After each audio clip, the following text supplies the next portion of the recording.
স্বয়ংসিদ্ধা চ্যানেলটিতে আপনাদের অনেক অনেক সুস্বাগতম।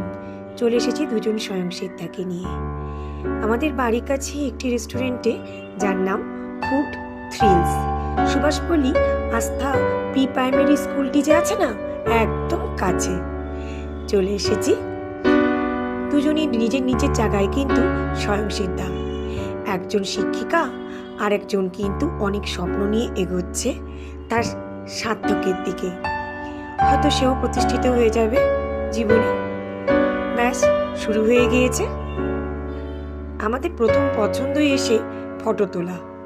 আগে ফটো তুলে নিজেদেরকে একটু ঠান্ডা করে নিই, তারপরে তো ঠান্ডা খাবো।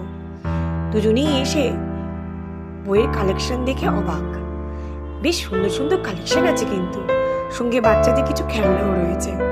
ফ্যামিলির সবার সাথে আসলে পরে কিন্তু বেশ ভালোই সময়টা কেটে যাবে। ও মায়েও দেখতে দেখতে গীতাঞ্জলি তুলে নিয়েছে। অনেক ডাকার পরে সারা শব্দ না পেয়ে আমি বসে পড়লাম ঠান্ডা শরবতটি হাতে নিয়ে। যাকে শুরু তো করি। তারপরে এরাও এসে জয়েন করলো আমাকে। বই পড়তে পড়তে, অনেক গল্প করতে করতে, ফটো তুলতে তুলতে পুরোনো দিনের সেই কথাগুলো বেশ মনে পড়ে যাচ্ছিল।